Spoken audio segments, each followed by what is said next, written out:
Chapter 50. The memory box is down in the stacks, Haley told Kyle. So he raced down to the basement. The very long, very wide cellar was just as he remembered it, filled with tidy rows of floor-to-ceiling shelving units. Kyle looked up at the closest security camera. Where to next? I hid it way over on the far side, said Haley through the ceiling speakers, on a shelf near that horrible book sorting machine. Kyle hurried up the center aisle.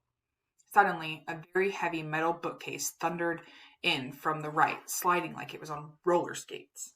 Watch it! Shouted Haley. The bookcase skidded to a screeching halt, blocking Kyle's path forward. Go left, suggested Miguel. The whole team was watching and cheering him on. Kyle went left. Another steel shelving unit shuffled in from the side. Jump back! Shouted Akimi. The shelf slammed to a stop 2 inches in front of Kyle's feet. Kyle, you okay? Yeah. This is like the hedge maze in the Tri-Wizard tournament, said Sierra. Huh? Harry Potter, Book 4, Goblet of Fire. Right. Need to read that one too. Kyle, of course, realized he'd just discovered the most extreme part of his extreme challenge. Each one of the sliding floor-to-ceiling bookcases was loaded down with heavy cardboard cartons, books, or metal storage bins. They probably weighed several tons each. If Kyle was in the wrong place when a shelving unit came shooting in from the side, he'd be flattened like a pancake under a steamroller. Warning, announced the official-sounding lady in the ceiling. You have 12 minutes to complete this challenge. He had to keep going. Like Mr. Lemoncello said, there was no turning back now. Unless, of course, he wanted to go home a loser. Ha! Never. Kyle jogged up an alleyway between 2 walls of bookshelves. Turn left! Haley shouted. Now! The wall on Kyle's right swung open, revealing 6 swiveling sections, each pivoting panel maybe 20 feet long, all skittering sideways and gliding backward to create new walls and reconfigured pathways. You've only got like 10 more yards to go, coached Haley. Kyle weaved his way around the randomly shuffling shelves. But as soon as he was on any kind of straightaway, the walls started to rearrange themselves again. Finally, Kyle scooted down a corridor so tight he had to turn sideways to squeeze through. The walls shuddered to a stop, and the voice made another announcement.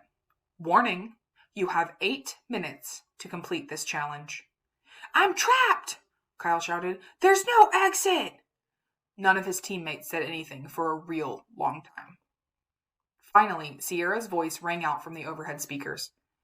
Put your hand on the right wall, she said. What? Why? When I was little, I played a lot of maze games. If the walls are connected, all you have to do is keep one hand in contact with one wall at all times, and eventually you'll reach the exit or return to the entrance. Do it, coached Akimi. It'll work, bro, added Miguel. So Kyle kept his right hand firmly planted on the right wall of the shelves and started inching his way forward.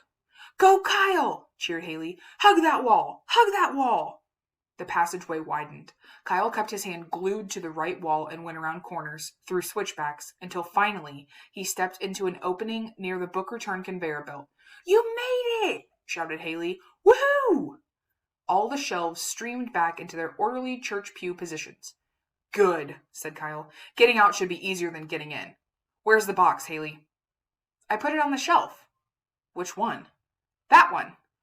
Warning, announced the calm female voice in the ceiling again. You have 3 minutes to complete this challenge. Kyle stared up at a nearby camera. Haley, what exactly am I looking for? A cardboard box in a drawer. Okay, there are like a billion of those. I flagged it with a piece of pink tissue. Kyle raced to a shelf. 2 minutes, announced the calm lady. This one? Said Kyle. Yes! Look in the steel drawer. I thought you said it was cardboard. It is. Open the lid. Not that lid. The other one. This one? No, the one under it. 1 minute. Hurry, Kyle! I'm hurrying. Flip it open. Kyle did as he was told. He flipped up the lid on a steel drawer and found a battered boot box. Every member of Kyle's team shouted the same thing. Grab it! And run! Added Akimi. Kyle did. He tucked the boot box under his arm and ran like he had never run before. He sprinted across the basement floor. He raced up the steps 2 at a time. When he hit the rotunda, his heart was pounding against his ribs. 30 seconds. He speed skated across the marble floor. It was so slippery he lost his balance. He fell forward. dropped the box. It flew out of his hands, hit the slick floor, and slid like a hockey puck across the threshold into Community Meeting Room B. A buzzer sounded. "Time is up," announced the calm voice. "Yo!" shouted Miguel. "You made it, bro!" And Kyle started breathing again.